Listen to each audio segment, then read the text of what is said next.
নমস্কার। সকল ভক্ত বন্ধুদের সাদর আহ্বান জানাই দীপত্রয়ীর পদপ্রান্তে শ্রীরামকৃষ্ণ পাঠচক্রে। আজকে এই প্রথম আমাদের এই রকম একটা সময়ে সমবেত হবার আহ্বান জানানো হয়েছে, কারণ পুজো এসে গেছে, সকলেরই তো কিছু কাজকর্ম থাকছে। সেই কারণে সব দিক সামলে আমাদের হয়তো ঠিক নিয়ম মতো চলা হচ্ছে না। আর সর্বোপরি আজকে আমাদের শ্রীরামকৃষ্ণ অর্চনালয়ে একটি বিশেষ সঙ্গীতালেখ্য আছে, ওগো মা। সুতরাং সেখানে আজকে আমরা বিকেলবেলা থাকছি। যাদের পক্ষে সম্ভব সকলকে আহ্বান জানানো হচ্ছে শ্রীরামকৃষ্ণ অর্চনালয়ে। আমরা ভবসাগর ও তারণ কারণ হে, এই গানটির কথা সবাই জানি। এই গানটি দেবেন্দ্রনাথ মজুমদার মহাশয়ের লেখা। তারই গৃহমন্দিরে ঠাকুর বসে আছেন। ঠাকুর বসে আছেন একেবারে পরমানন্দে, হাসি হাসি মুখে। আর আরেক পাশে বসে আছেন দেবেন দাদা। এই দেবেন দাদা নামটা আমাদের রূপা গাঙ্গুলি দিয়েছে। ও বেশ আদর করে ডাকে নরেন দাদা, দেবেন দাদা। সত্যি তো, দেবেন দাদা তো আমাদের দাদাই বটে। আমরাও গৃহী, তিনিও গৃহী ছিলেন, কিন্তু গৃহী হয়েও কিভাবে ব্রহ্মচর্য পালন করতে হয় সে কথা তিনি শিখিয়ে গেছেন। কি করে গৃহটি সত্যিই মন্দির হয়ে ওঠে সেটিও তিনি শিখিয়েছেন। আর হরিনামে তিনি মাতোয়ারা হয়ে যেতেন। সেই দেবেন দাদাকে প্রণাম জানাই। ঠাকুর মায়ের শ্রীচরণে সাষ্টাঙ্গ প্রণাম নিবেদন করে, শ্রী গুরুদেবের চরণে সাষ্টাঙ্গ প্রণাম নিবেদন করে, সকল ভক্ত বন্ধুদের শুভেচ্ছা জানিয়ে শুরু করছি আজকে আমাদের দীপ্রাহরিক এই পাঠচক্র। দুপুরবেলা অনেকের কাজকর্ম হয়তো এখন বেশ খানিকটা গোছানো হয়ে গেছে, আবার কারো বা হয়তো কাজের মাঝখান। কিন্তু এই ফোনের সুবিধাটি এমনই যে আমরা যে যেখানেই যে কাজেই থাকি না কেন সবাই কিন্তু যুক্ত হয়ে যাচ্ছে। আমাদের দেবী মা ঠাকুরের কাছে বলেছিলেন, ঠাকুর এই যে তুমি এত সাধন করালে, এ কোন কাজে লাগছে, জগতের কোন কাজে লাগবে ঠাকুর, কি করে এটা সম্ভব হবে? ঠাকুর তখন বলেছিলেন, সেই সাধনার ফল আলো বাতাসের মধ্যে দিয়ে ছড়িয়ে যাবে। সত্যি তো, আজকে তার কথা, আমাদের গুরুদেবের যে প্রসঙ্গ আজকে আমরা শুনব, সেখানে আমরা দেখব যে তিনি বলছেন তিনি আষ্টে পৃষ্ঠে বাঁধা। তিনি ভেবেছিলেন যে মহানন্দে তিনি থাকবেন, কিন্তু হয়নি। ঠাকুর তাকে আষ্টে পৃষ্ঠে বেঁধে রেখেছেন এই জগৎ কল্যাণের কাজে। এটি তার গোপন লীলা। গোপন লীলা কেন? কারণ আজকে তিনি স্থূল প্রকটভাবে নেই, ঠাকুর, মা, স্বামীজি, পার্ষদরা। কিন্তু মা বলছেন না, এ কি সেই বেদের খেলা, হঠাৎ সব এলো তারপর আবার কোথায় চলে গেল? না, তা নয়। তিনি এসেছেন জগৎ উদ্ধারের জন্য। সুতরাং জগতের একটা বিরাট পরিবর্তন সাধিত হচ্ছে এবং হবে।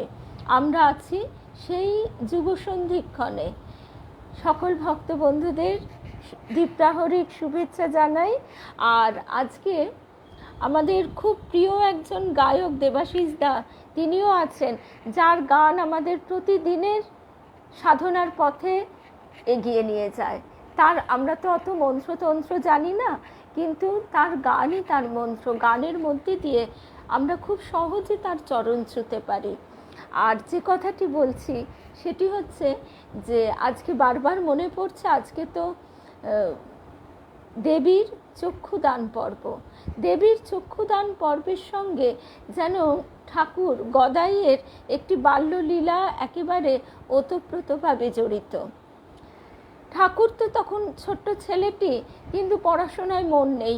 মা চন্দ্রমণি কোমরে মুড়ি চিড়ে এইসব দিয়ে, পাত্তারি দিয়ে, স্লেট দিয়ে ঠাকুরকে পাঠিয়ে দিচ্ছেন সেই পাঠশালায়। কিন্তু ঠাকুরের মন, গদাইয়ের মন পড়ে আছে ওই সেখানে যেখানে লাহাবাবুদের সেই রাসমঞ্চ এবং সামনের উঠোনে ঠাকুর করা হচ্ছে। সেই ঠাকুর করা দেখতে দেখতে বেলা গড়িয়ে যায়। গদাই চুপটি করে বসে বসে শুধু দেখেই তা নয়, সেও ঠাকুর করতে হাত লাগায়। তা যিনি শিল্পী কুমোর, তিনি সেই ছোট্ট ছেলেকে বারে বারে তার আবদার রক্ষা করে চলেছেন। কিন্তু হলে কি হবে, সেই চক্ষুদান পর্বটি শিল্পীর কাছে এক বিশেষ পূজা, বিশেষ ঘটনা। সেইটি কি করে ওই ছোট্ট ছেলের হাতে দেওয়া যায়? এতদিন মাটি লেপা, মাটির দোমেটে করা, রং চড়ানো সব করতে দিয়েছেন, কিন্তু এইবার তা বলে একেবারে সরাসরি চক্ষুদান। কিন্তু আশ্চর্যের বিষয়, গদাইয়ের আবদার বায়না শিল্পী রাখলেন না বটে, আর গদাইও আর কি করবে, চুপ করে মিটিমিটি হাসতে লাগলো। ভোলা ভালা, সেই আপন ভোলা ছোট্ট গদাই যেন শিশু ভোলানাথ বসে বসে দেখছেন জগতের রঙ্গ। শিল্পী যতবার চক্ষু দান করতে যান ততবারই ভুল হয়, মুছে যায়, বেঁকে যায়। এরকমভাবে কিছুতেই আর হয় না। বারবার 3বার যখন হলো না, তখন তিনি গদাইয়ের শরণাপন্ন হলেন। আমরাও অহংকারিত হয়ে কত কিছু নিজেরা করতে যাই, আমরা কি পারি না। তিনি যখন হাতটি ধরেন তখন দেখা যায় সব কত সহজ হয়ে গেছে। ঠাকুর লাহাবাবুদের দেবীর যে চক্ষু দান করলেন, বড় বড় চোখ, টানা টানা পারমিতা, তোমাকে আজকে আমি জানাতে পারিনি গো। অ্যাকচুয়ালি আমি নিজেও টাইমটা ঠিক স্থির করতে পারছিলাম না, কারণ নানা রকমের কাজ, মানে কি বলবো, কর্তব্য থাকে, তো সেই কারণে সকলের সহযোগিতা থাকে, তাদের কাজ থাকে, তার মধ্যে থেকে সময় বের করা তিনিই বার করে দেন সব দিক গুছিয়ে। তো যে কথায় আমরা ছিলাম, তো সেই বড় বড় টানা টানা চোখ, আসলে এইটি যেন একটি রূপক ঘটনা হয়ে আছে, কারণ তিনি এসেছেন জগতের চক্ষু উন্মিলন করতে, জ্ঞান চক্ষু উন্মিলিত করবার জন্য, জগতের চক্ষু দান করতে। তাই তো স্বামী শিবানন্দজি মহারাজ বলছেন, ঠাকুর কি একজন দুজনকে চৈতন্য দিয়েছেন? না, তিনি জগতের কুলকুণ্ডলিনী জাগিয়ে দিয়েছেন তোমাদের চৈতন্য হোক বলে। তো আজকে সেই বিশেষ তিথিটি, গতকাল রাত অবধি কিন্তু অমাবস্যা ছিল, দেবীপক্ষের সূচনা আজকে শৈলপুত্রী রূপে তিনি পূজিতা হন। নবরাত্রির আজকে প্রথম তিথিটি, সে প্রসঙ্গে আসব। তার আগে স্বামী গুণালয়ানন্দজি মহারাজের একটি প্রবন্ধ থেকে একটু অংশ শুনি। মহামায়া স্বয়ং ঠাকুর পূর্ণ ব্রহ্ম নারায়ণ, তিনি বলছেন যে মাকে ও শারদা সরস্বতী জ্ঞান দিতে এসেছে। তিনি কালী, তিনি মহামায়া, তার আঁচলে ব্রহ্মজ্ঞানের চাবিটি বাঁধা। তিনি যদি দরজা ছেড়ে না দেন, তাহলে কারো সাধ্য নেই, জীবের সাধ্য নেই, স্বয়ং শিবও তার পদতলে পড়ে আছে। ঠাকুর বলছেন, তার কৃপা পেতে গেলে আদ্যাশক্তি রূপিণী তাকে প্রসন্ন করতে হয়। তিনি মহামায়া, জগৎকে মুগ্ধ করে সৃষ্টি স্থিতি প্রলয় করছেন। তিনি অজ্ঞান করে রেখে দিয়েছেন। সেই মহামায়া দ্বার ছেড়ে দিলে তবে অন্দরে যাওয়া যায়। বাহিরে পড়ে থাকলে বাহিরের জিনিস কেবল দেখা যায়, সেই নিত্য সচ্চিদানন্দ পুরুষকে জানতে পারা যায় না। তাই কবি রবি ঠাকুর তিনি যেন দুঃখ করে বলছেন, এমনি করে ঘুরিব দূরে বাহিরে, আর তো গতি নাহিরে মোর নাহিরে। আসলে শিল্পী, তাদের কি হয়, তারা হয়তো সময় সময় এক বিশেষ তুরীয়ানন্দ লাভ করেন, কিন্তু সাধকের সঙ্গে শিল্পীর এইখানেই তফাৎ হয়ে যায়। সাধক যিনি, তিনি অনুশীলন তপস্যার মধ্যে দিয়ে সেই এক লক্ষ্য পথে এগিয়ে চলবার চেষ্টা করেন। তাই বুঝি কবি এমনি করেই গাইছেন। আর তারপরে আমরা ফিরে আসি।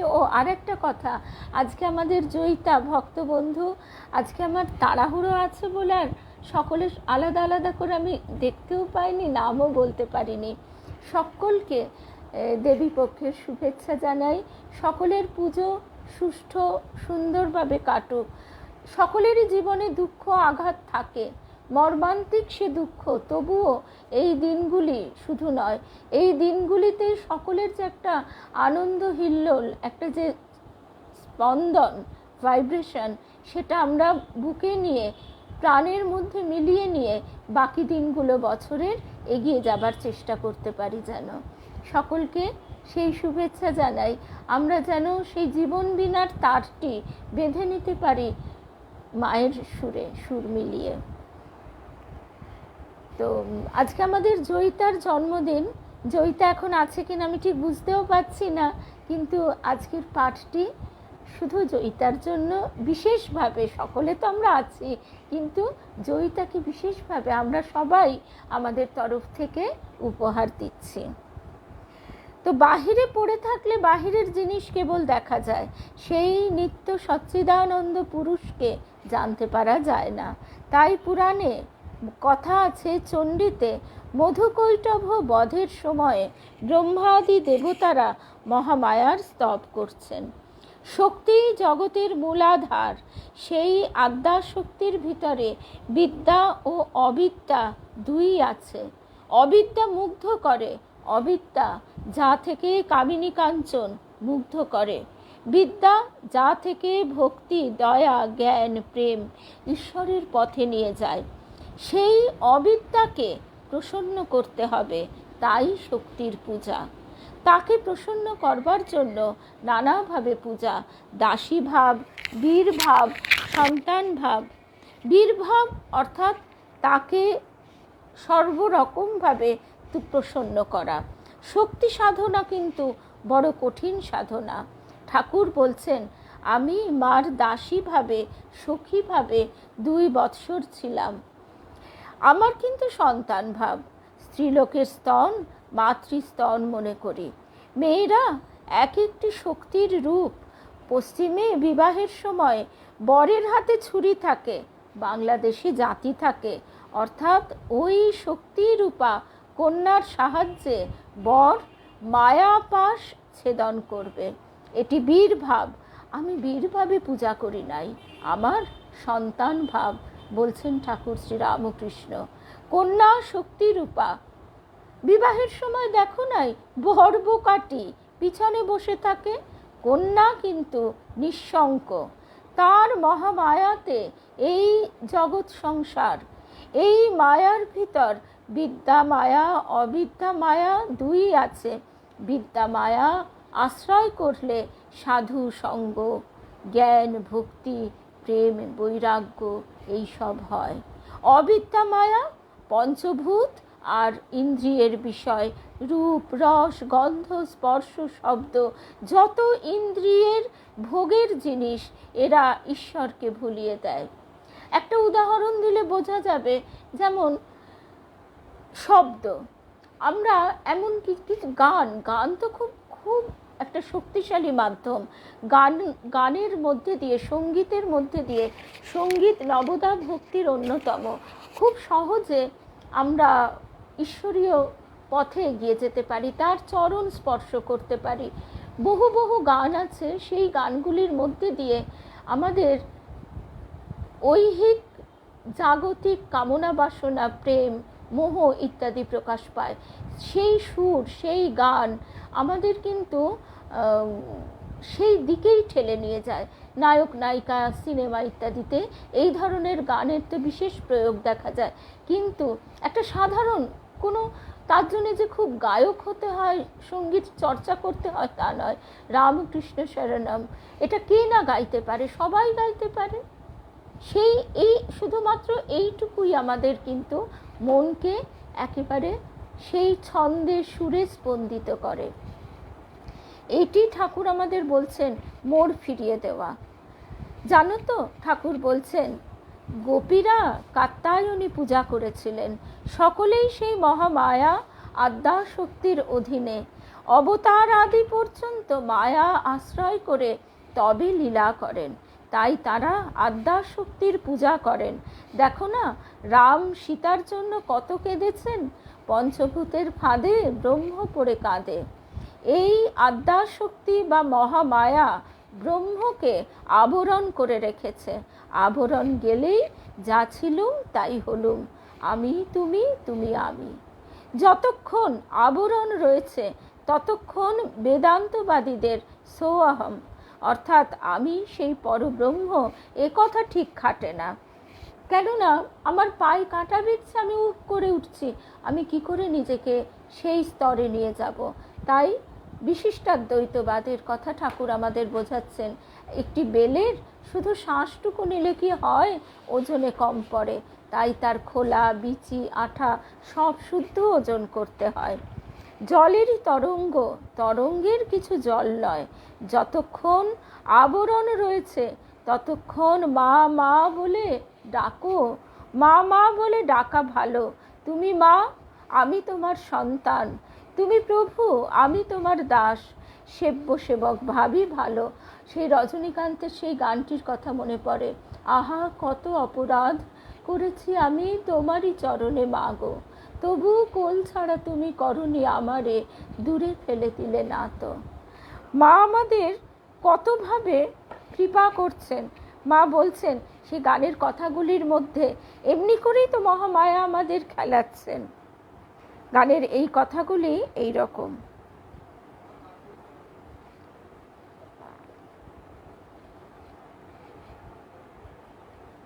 মা আমাদের আড়াল থেকে লক্ষ্য করেন যে এর কতক্ষণ খেলার শখ আছে। যতক্ষণ খেলার শখ আছে মা ততক্ষণ খেলতে দেন। কিন্তু ঠাকুর ওই যে বলছেন না, যে যখন সন্তান খেলা ভুলে সব খেলা ছুঁড়ে ফেলে দিয়ে মা মা যাব করে কাঁদে, মা তখন তার হাতের কাজ দুম করে রেখে দিয়ে ছুটে এসে কোলে তুলে নেয়। আহা কত অপরাধ করেছি আমি তোমারই চরণে মাগো, তবু কোল ছাড়া তুমি করনি আমারে, ফেলে চলে গেলে না গো। আমি চলিয়া গিয়াছি আসি বলে, অর্থাৎ আমরা ওই খেলাধুলোর দিকে চলে গেছি, তুমি বিদায় দিয়েছ আখি জলে। কত আশিস করেছ, বলেছ বাছারে সাবধানে যেন থাকো, আর পড়িলে বিপদে যেন প্রাণ ভরে মা মা বলে ডাকো। যবে মলিন হৃদয় তপ্ত লয়ে ফিরিয়াছি অভিশপ্ত, বলেছি মা আমি করিয়াছি পাপ, ক্ষমা করে পায়ে রাখো। তুমি মুছি আখি জল, বলিয়াছ বল আর ও পথে যাব নাকো। আমি পড়িয়া পাতক শয়নে, চাহি চারিদিকে দিন ও নয়নে, প্রলাপের ঘরে কত কটু বলি, মা তবু নাহি রাগো। আমি দেখি বা না দেখি, বুঝি বা না বুঝি, সতত শিয়রে যাব। মাকে আমরা কত দোষ দিই, কত কত রাগ দেখাই। যে কতজন বলে একটা ঘটনা ঘটে গেলে যে ওসব কিচ্ছু মানি না, মা নেই, মা মিথ্যা না। মায়ের কাছে মাকেই জড়িয়ে ধরতে হয়। শ্রদ্ধাপ্রাণা মাতাজি তাই বলছেন, জগতের কাছ থেকে যখন তুমি চড় খাবে তখন তুমি জানবে যে মা তোমাকে কৃপা করে তার দিকে ফিরিয়ে নিচ্ছেন। আলো মনে হচ্ছে আমার আছে, যদি আলো থাকো বা আমি পরেও না হয় বলবো যে এই গানটা তুমি প্লিজ শুনিও আমাদের সকলকে। তোমার মিষ্টি গলায়, শুধু মিষ্টি গলা না, তোমার এই আকুতি ভরা কণ্ঠে এই গানটি আমাদের সকলের হয়ে উঠবে। ছবি বন্দ্যোপাধ্যায়ের কণ্ঠে গানটা ছোটবেলা থেকে শুনেছি। তারপর আমরা যে প্রসঙ্গে ছিলাম, ঠাকুর তাই মুখ ঘষড়ে ঘষড়ে মা মা বলে কাঁদছেন। রাস্তা দিয়ে গঙ্গার ধারে কাঁদতে কাঁদতে মুখ দিয়ে ছড়ে রক্ত বেরোচ্ছে। রাস্তার লোকে যেতে যেতে বলছে, আহা নিশ্চয়ই ছেলেটার মা মারা গেছে। আসলে মা বলতে তো আমরা শুধু গর্ভধারিণী মাকেই বুঝি। যতক্ষণ তাই বলা হচ্ছে আবরণ রয়েছে ততক্ষণ বেদান্তবাদীদের সোহম এ কথা ঠিক খাটে না। মনিব যদি দাসকে ভালোবাসে তাহলে আবার তাকে বলে, আয় আমার কাছে বস, তুইও যা আমিও তা। কিন্তু দাস যদি মনিবের কাছে সেধে বসতে যায় তবে কি হয়? মহামায়ার মায়া যে কি তা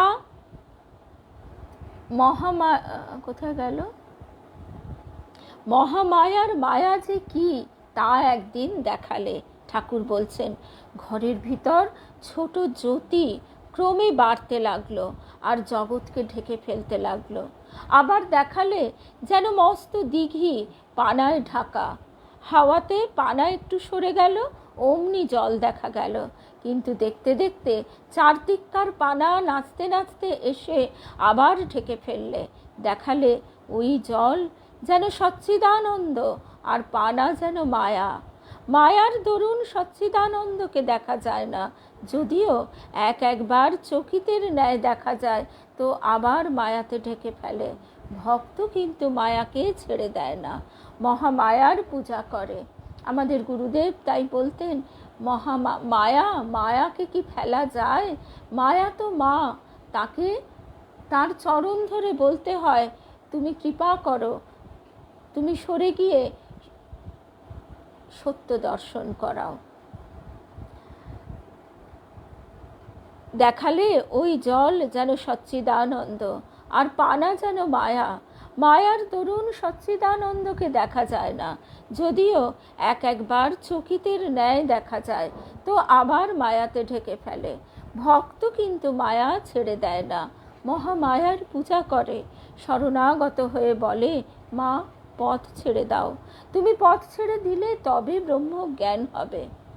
যতক্ষণ আমি আছে ততক্ষণ দেখে যে তিনি মায়া, জীব জগৎ, চতুর্বিংশতি তত্ত্ব সব হয়েছেন।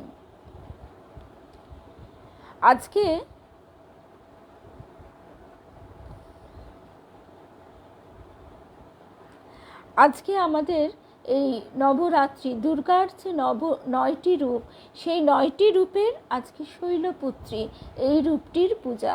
শৈলপুত্রী অর্থাৎ তিনি যখন হিমালয়ের কন্যা রূপে জন্ম নিলেন, তার তখন ছোট্ট শিশুর রূপ, 2টি হাত। হিমালয় বললেন, তিনি তো মেয়েকে অত্যন্ত ভালোবাসেন, তাই হিমালয় বলছেন পর্বত যে, মা তোমার স্বরূপ দেখাও। তখন মা বলছেন, উমা বলছেন, পিতা স্বরূপ দেখতে গেলে তোমাকে তপস্যা করতে হবে। আমরা জানি কৃষ্ণ যখন জন্ম নিলেন, মা যশোদা তখন বাৎসল্য প্রেমে একেবারে বিভোর, ঢলঢল। তিনি বিশ্বরূপ দর্শন করে ভয় পেলেন, কারণ তিনি ভাবলেন বোধহয় নিশ্চয়ই কোনো অপশক্তি ভর করেছে। মা চন্দ্রমণি, তিনি ব্রহ্মা বিষ্ণু মহেশ্বর সব রূপ দর্শন করে, এত দেবদেবী দর্শন করেও ঘরে দেখছেন ছেলে মশারির ভিতর গদাইকে শুইয়ে, মা একটু কাজে গেছেন, ফিরে দেখছেন মশারির ভিতর বিরাট পুরুষ শুয়ে আছে জ্যোতির্ময়। তিনি দেখে ভয় পেয়ে চমকে উঠতেই দেখছেন, ওমা সেই তো গদাই, যেমনটি করে শুয়ে গেছিলাম তেমনটি তো শুয়ে আছে। কিন্তু তিনিও ভয় পাচ্ছেন, চণ্ড নামাচ্ছেন, ওঝা ডাকছেন, কি না যাতে তার গদাইয়ের কোনো ক্ষতি না হয়। তো এই বাৎসল্য প্রেমে আমরা যেন ভরপুর হতে পারি। গোপালের মা সেই রূপ, সেই ভাবটি আমাদের এই শ্রীরামকৃষ্ণ লীলায় পরিপূর্ণ রূপে দেখিয়ে গেছেন। আর এবার আমরা আসি আমাদের আজকের যে পাঠের বিষয়টি, সেটি তো নমি কলুষহরণে। এই শিরোনামে শুনি আমাদের গুরুদেব দেবী মায়ের বলা কথা শুনি। বলা কথা মানেই ঠাকুরের কথা, কিভাবে তার দিকে এগিয়ে যাব সেই কথা, তার কিছু বলা কথা শুনে শেষ করব। তার আগে ঠাকুরের বলা আরেকটি কথা মনে পড়ে গেল। এই যে আজকে শৈলপুত্রী অর্থাৎ কচি রূপটি, শিশু রূপটি সমস্ত ঐশ্বর্য বাদ পড়ে আজকে একেবারে সেই গোপালের যেমন কচি রূপ, অর্জুন তিনিও সহ্য করতে পারেননি, তিনিও বলেছিলেন, সখা তুমি তোমার সেই দ্বিভুজ রূপটি আমায় দেখাও বিশ্বরূপ দর্শন করে। তা আজকে পিতামাতার কোলে শৈলপুত্রী রূপে তিনি আরাধিতা। 1986 সাল, সেই সময় আমাদের গুরুদেবের বলা কথাগুলি গুরুদেব আত্মগতভাবে বলে চলেছেন। আগের স্মৃতি একে একে ফিরে আসছে, দেখছি সবই ছকে বাঁধা।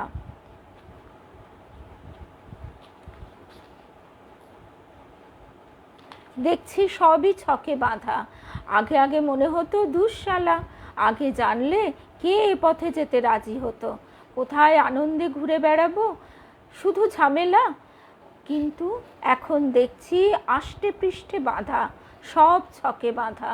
প্রার্থনা করেছিলাম তারপর কোথাও আত্মগোপন করব, মহিষাদল যাব, তারকেশ্বরে যাব জন্মস্থানে।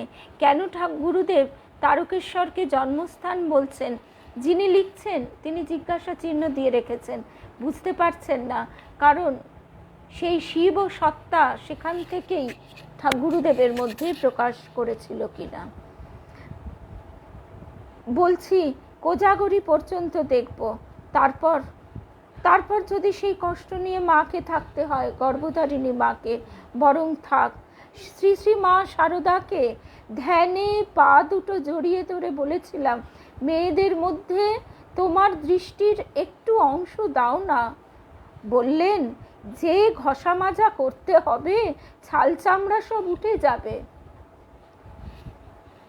এই কথাটা মানে বুকের মধ্যে বেঁধে শারদা, শ্রী শ্রী শারদা মাকে গুরুদেব বলছেন, ধ্যানে পা দুটো জড়িয়ে ধরে বলেছিলাম, মেয়েদের মধ্যে তোমার দৃষ্টির একটু অংশ দাও না। বললেন, যে ঘষা মাজা করতে হবে ছাল চামড়া সব উঠে যাবে। অর্থাৎ কত সাধন, কত প্রার্থনা, কত তপস্যা প্রয়োজন। আমরা কিছুই করি না। এইটি দেবীমা বলতেন, তোমরা সব আকণ্ঠ ভোগে ডুবে থাকো আর ভাবো সব ম্যাজিক হয়ে যাবে। অভিমান করেছিলাম। মা বললেন, বুঝবে ঠাকুর কত কৃপাময়, বুঝবে কত দয়াময়, করুণাময়, প্রেমময়। এখন সকলে ধরে থাকো, ধরে থাকো। ঠাকুরের দৃষ্টি আমার হবে বলেছে। গুরুদেব বলছেন, কোন দৃষ্টি? তৃতীয় নয়ন, দূরদৃষ্টি, জ্ঞান দৃষ্টি। আর এক নয়ন আছে মনের, তাতে হয় অন্তর্দৃষ্টি।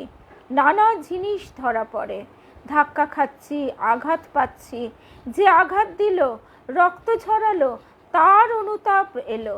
অর্থাৎ গুরুদেবকে কত কষ্ট দিচ্ছে ভক্তেরা, কিন্তু দেবার পর তারা বুঝছে যে গুরুদেবের কৃপাতেই সে এই কষ্টটা অতিক্রম করেছে, কিন্তু ওই ছুঁচ তো বিদ্যেই হবে। সেই জন্য সে প্রথমে যতই দুর্ব্যবহার করুক না কেন, তারপরে সে অনুতপ্ত হচ্ছে এবং সেই অনুতাপের দহনে তার কর্মক্ষয় হচ্ছে। সুতরাং এই বিষয়গুলি যে কত সূক্ষ্ম গূঢ় তা আমরা একদিনে বুঝতে পারি না। গুরুদেব বলছেন, জানি সব ঘাটি মারিয়ে যেতে হবে, ডিঙোনো যাবে না, সবই ছকে বাঁধা। মেরেছিস কলসির কানা, তা বলে কি প্রেম দেব না? তারপরে গুরুদেব বলছেন, এক ভক্ত জিজ্ঞাসা করছেন, মায়ার রূপ কি? দুই দিক বা রূপ। গুরুদেব তখন বলছেন, জড় মায়া, অর্থাৎ যা জীবকে মোহগ্রস্ত করে, যে পূর্ণ জীবত্বের প্রকাশ, শুধু ভোগ বাসনা, স্থূল চাহিদা। আর সচল মায়া, অর্থাৎ যা জগৎ ব্যক্ত, স্বয়ং জগন মাতার এক প্রকাশ। অন্যের দুঃখে দুঃখী হওয়া, সেবা করা, সাহায্য করা, কর্তব্য বোধে অন্যের দুঃখ লাঘব করা, অর্থাৎ দয়ার প্রকাশ। এই উচ্চ মায়া জ্ঞানের পথে চালনা করে। অর্থাৎ মায়া মানে আমিত্ব সংযুক্ত যা, তা নয়, সকলের জন্য যে অনুভূতি, সবার জন্য, শুধু আমার সন্তান, আমার স্বামী, আমার বাড়ি, আমার বন্ধু, তা নয়, সবার জন্য যে উদার মন, তার সেইটি তৈরি করলে জ্ঞানের পথে আমরা এগিয়ে যেতে পারি। আর প্রথম অধম মায়া জীবকে আবদ্ধ করে, অন্ধকারে নিয়ে যায়। আর সচল মায়া মোহগ্রস্ত করে না, বদ্ধ করে না, আলিঙ্গন করায়, জগৎকে আলিঙ্গন করায়, মুক্তির আস্পৃহা আনে, কৃপা প্রার্থনার পথ দেখায়।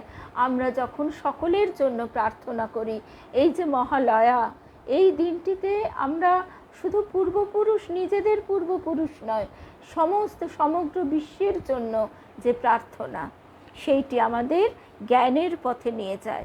খুঁটিটাতে গরুটাকে বেঁধে রেখেছে কে? মা বেঁধেছে। মনে হচ্ছে স্বাধীন, কিন্তু সত্যি সত্যি তো স্বাধীন নয়। আর একটা গরু সেই গণ্ডিতে এলে সে তার গা চাটতে পারে, সেটা উত্তম মায়ার অধীনে আছে। আবার গুঁতোতেও পারে যদি সে অধম মায়ার অধীনে থাকে। ওই যে ঠাকুর বলছেন না, যখন গোয়ালে একই গোয়ালের গরু হয় তখন তারা পরস্পরের গা চাটাচাটি করে, আর অন্য হলে গুঁতুতে আসে। অর্থাৎ যাদের ভিতরে সেই স্থূল ভাব তারা হয়তো আঘাত দেয়, আবার যাদের ভিতরে সেই একই মনোভাব, ঈশ্বরীয় মনোভাব, তারা তখন একই পথে চলে। একই মনোভাব মানে সামাজিকতা রক্ষা নয়, একই মনোভাব মানে ঈশ্বরীয় পথে চলার মনোভাবটি।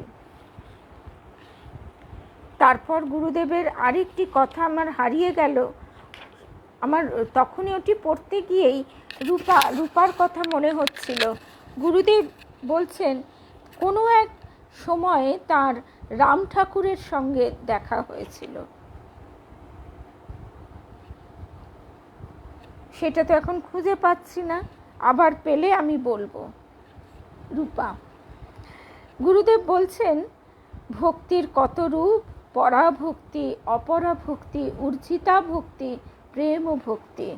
ভক্তি যেখানেই পূর্ণ সেখানেই প্রেমের সঞ্চার, সেখানে একটা রস আসে, প্রেম ও রস। এই প্রেমে কোনো আসক্তি নেই, নিষ্কাম প্রেম। এ আসে পরম থেকে, এই পরম প্রেমই আসল ভক্তি, আমিত্বের যেখানে লয় হয়। তাই গুরুদেব বলছেন আমার বলিতে কিছু নাই, শ্যামের হয়েছি তাই। তো আজকে আমরা এই অবধি শুনলাম, কারণ 1:30 বোধহয় বেজেও গেছে। তাও একটু তো ঠাকুর, মা, গুরুদেব সকলের কথা শোনা হলো। মনটাকে আমরা এখন সেই সুরে যেন বেঁধে রাখতে পারি, সেইভাবে সেই সুরে সকলের সুন্দরভাবে কাটুক প্রত্যেকটি দিন। সুন্দর মানে তার ভাবনায়, সেইটি তো সবচেয়ে সুন্দর। সুন্দর স্বরূপ তিনি, আনন্দ স্বরূপ তিনি। তাই সুন্দরের সাধনায়, আনন্দের ভাবনায় আমাদের যেন সময়টি এগিয়ে চলে অনন্ত পথে। জয় রামকৃষ্ণ, জয় রামকৃষ্ণ। আবার আগামীকালও আমাদের দেখা হবে, কিন্তু সকালবেলায়। আমি টাইমটা পরে দিয়ে দেব। বেদান্ত দর্শন ফেসবুক পেজে মহর্ষি রমণের যে অনুধ্যান আমরা শুনছি, সেই অনুধ্যানও তো শুনতেই হবে, কেন বাদ দেব? সংসারের কাজও থাকবে, দায় দায়িত্ব কর্তব্যও থাকবে। তারই মধ্যে আমরা আগামীকালও সোমবার, মঙ্গলবার একটু সময় করে সকালবেলা আসবো। জয় রামকৃষ্ণ, জয় রামকৃষ্ণ।